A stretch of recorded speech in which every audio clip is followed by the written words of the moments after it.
Hey, welcome back to No Hype Beer Reviews. Unless it's your first time, then welcome. Please consider subscribing. If you do, hit the notification bell, get all the updates. For today's video, the beer's courtesy of Pariah. Thanks so much, guys. I really appreciate it. It's Tuesday. On Tuesdays, I try to test my palate, drink something outside my norm, blah, blah, blah, blah, blah, blah, blah. This is it. So this is Artificial Pilsner. It looks like it's a dry hopped Pilsner. I'll read the back after I give my thoughts. 4.4% ABV.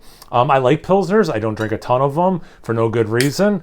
So yeah, again, kind of fits what I'm trying to do on these Tuesday videos. All right. Yeah, I mean, that's pretty darn clear. Goldish color, some good carbonation. Let's see, got almost exactly a finger ahead. The top is sudsy. Underneath that layer is pretty compact bubbles. Definitely looks like a tasty beer. Let's get to the aroma. Or actually, let's see what it does on the side of the glass. Yeah, a little bit of lacing, all that. Yeah, super pretty looking beer. Let's get to the aroma. Definitely smell that like fermentation beeriness, you know? I don't know why I said it like that. That beeriness, you know, that beer has.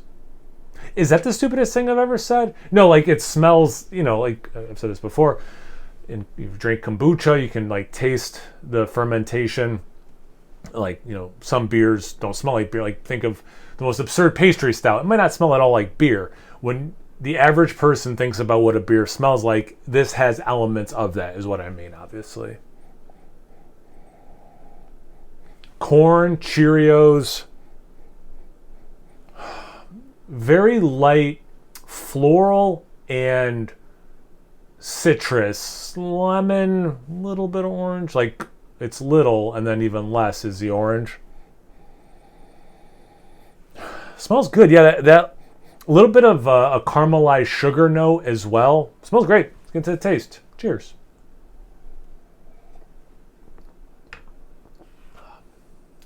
That's nice.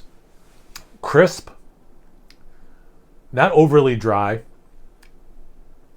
It almost... I was thinking this beer would be a little thinner. It has almost... Not like... It's not full-bodied or whatever, but like... For the style, this has a little bit more body than I was anticipating. I was thinking it was going to be much thinner in that regard. And again, like considering the style, I thought it was going to be thin and it's drinking bigger than I think the style typically does. It's not, you know, the most, you know, the biggest mouthfeel I've ever had. But anyway, a little bit of that twang fermentation thing that you're supposed to have in it. Crisp in the taste. Especially, again, like it's not bone dry, but it does dry out a little bit. A little bit of that corn, floral, a little bit of that citrus too.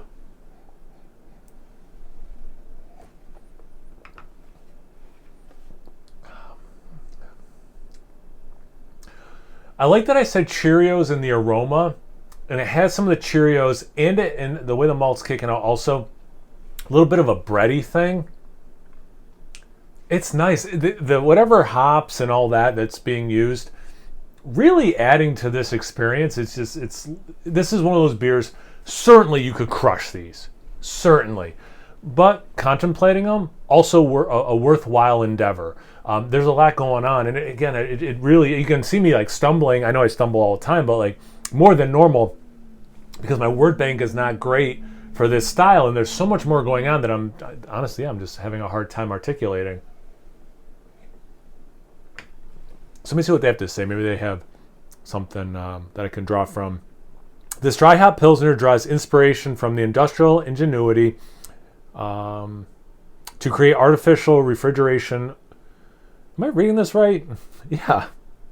This dry hop Pilsner draws inspiration from the industrial ingenuity to create artificial refrigeration, allowing brewers to produce... Oh, now I understand what the sentence is saying. To produce year-round, and the forward-thinking brewers in the Czech Republic who utilize brand new ingredients and techniques to create what is now the most widely produced and consumed beer style on the planet. We break from a traditional Pilsner by utilizing modern American hops, including Warrior, Magnum, Crystal, and Citra, over European malts. Interesting. So that does explain some of the stuff. Like I was saying, like I don't know what hops or didn't know if it was plural or not. Interesting, the hops that are being used. Okay, because there were these, very traditional flavors, but there was unique aspects to it, which I think is another reason why I was tripping up trying to like articulate. So that kind of makes some sense. And then I didn't read it very well. Not that they chose those hops over using European malts. They used European malts. The result is a refreshingly low ABV hoppy delight with notes of citrus, tropical fruit, and pine. I mean, I definitely got the citrus, tropical fruit, the pine. That for sure is one of the things I'm tasting that I was struggling to articulate, which sucks because I know what that taste is so much, But anyway, it is what it is. Yeah, there's a sappy quality. Man, that is frustrating. The tropical, I'm not going to disagree, but that's not where my mind went at any point. Pine, for sure. Okay. Anyway, this is super tasty if I forgot to say that. Have you guys had this beer before? Have you had a Czech style lager lately? Anything, everything, comment section. Oh, thank you again, Pariah. All that stuff, comment section below. Let's get a conversation going. Once you're done doing that, make sure you check me out on Instagram and Untapped. It's No Hype Beer Reviews at both those places. So please like, comment, subscribe, and most importantly, imbibe. Cheers, everyone.